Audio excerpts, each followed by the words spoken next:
The new EVGA Silent Series power supplies offer excellent silence and efficiency through their new EVGA Eco Mode technology, and also features a 7-year warranty for worry-free gaming. Click the link in the description to learn more. What is going on, everybody? JayzTwoCents here, and it's been a while since we've taken a look at this guy. In fact, I bet some of you have no idea what this is. This is my Project Parvum build.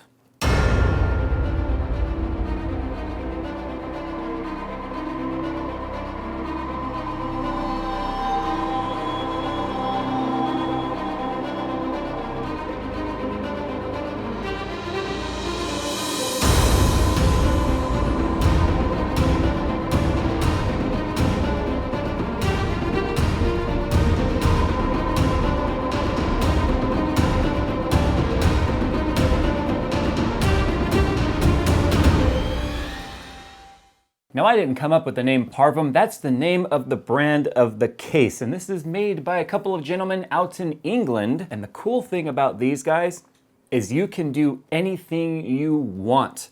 You send them a design and they can make it. Now, we started putting this thing together months ago. In fact, long before Skunkworks 3.0 was even in planning stages. But we decided we wanted to do a custom front panel on this to kind of showcase some of their work. And unfortunately, it took the United States Post Office and the UK Royal Post, or whatever it's called, 2 months to deliver this. Well, now that the panels have come, we can go ahead and show you guys some of the custom work. Now, this is what comes on this particular Parvum, which is the Veer 2.0, and you can see it has the Parvum logo right there. And I told him, I said, you know, the Parvum logo is nice and all, but why don't we do something custom? Well, what we came up with is the arc reactor, especially with the Avengers 2 being out, Age of Ultron. I figured let's go ahead and do something kind of, I don't know, maybe a little bit tribute to that. And we decided to come up with this custom front piece here that is kind of, looks like the arc reactor. Now this, it's frosted acrylic with black acrylic with clear acrylic. I don't even know how they do this. My mind doesn't even comprehend how they do this level of work. Now really, this is just part 2 of the build log, technically. So we're gonna do some work on this today. I've got to sleeve the pump. I've got to do some, I've got to fix the front power button wire. I actually broke that. Oops. The build is not done. Hopefully by the end of the day, though, I'll have fluid in this. And then again, in the future, we'll do some benchmarks and stuff on this thing. So let's go ahead and get to work. Transition.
may not seem like I've done an awful lot today, but I've spent over 8 hours on this build today. I mean, we did some cable sleeving, we finished up all the wiring, we added some LEDs in there, we got the loop filled, and all in all, the Parvum build came together as well as I thought it possibly could.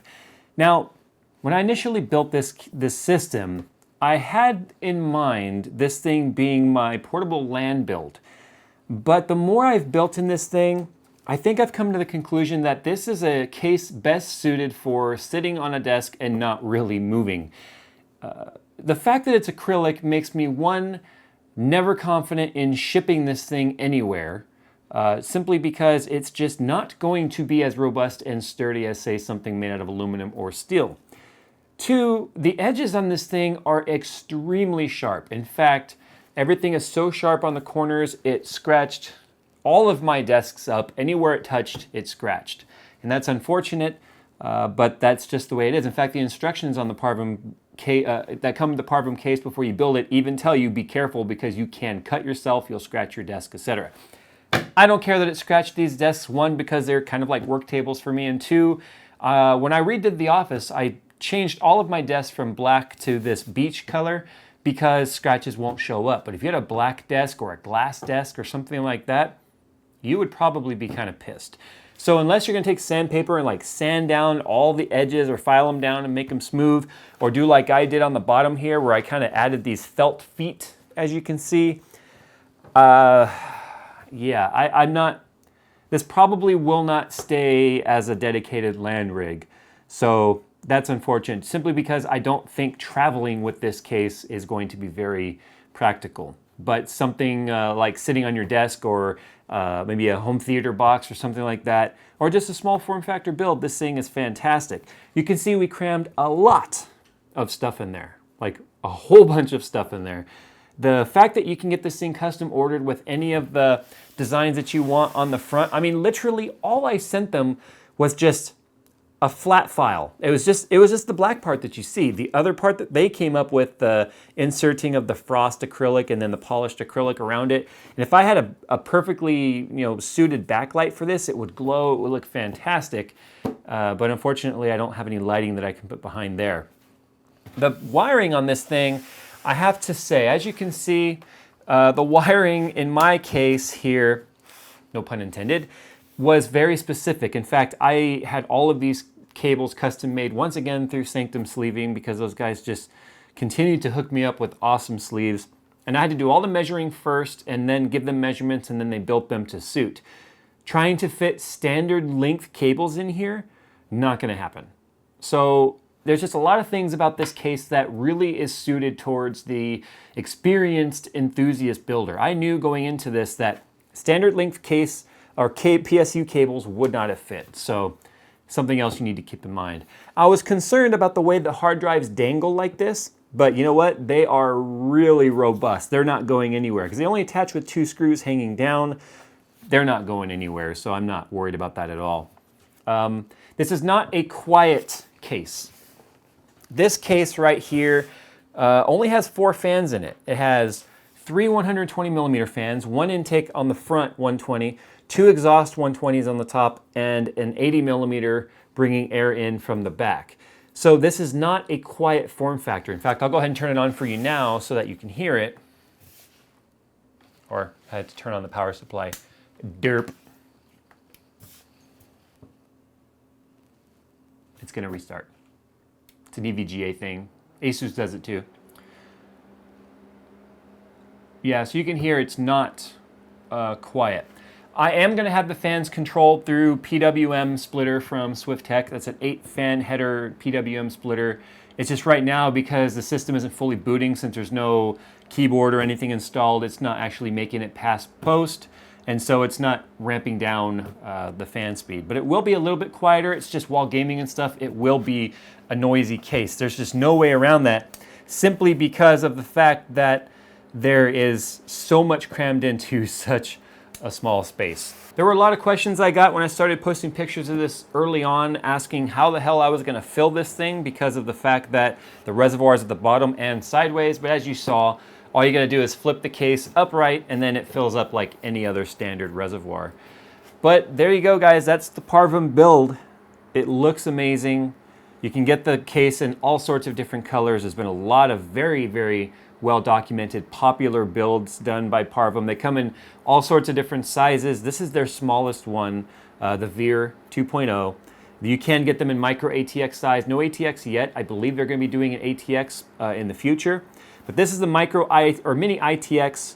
And I mean, when it comes to specs, it's got a GTX 970 G1 gaming by Gigabyte, water-cooled by EK. It's got 16 gigs of Corsair Vengeance DDR3 RAM, running at 1866. We've got a 4790K, made it up with an EVGA Z97 Stinger, all sorts of water cooling stuff in here. And then we've got two of the white edition GTS Nemesis radiators from Hardware Labs. They're actually the same radiators that are in Skunkworks. It's just they're a 240 and a 120 version. And that's more than enough cooling for the hardware that's in here now. So there you go. Tell me what you guys think. Another build here. You guys are absolutely fantastic for watching these videos because it enables me to be able to do these amazing builds. Companies send me this stuff to see, hey, what can you come up with? And this is what we came up with here. So thanks for watching, guys. Follow on Facebook or Twitter or any of that stuff, or Instagram. There was a lot of behind the scenes pictures going up of this thing as it happens on Instagram, because I tend to be a little bit of an Instagram whore. At least I'm not a hipster. So, all right, well, once again, thank you to all the sponsors, Performance PCs, for supplying all of the water cooling stuff. And like I've already said, we cannot do this without you guys, so you guys get the biggest thank you of all. Thanks for watching.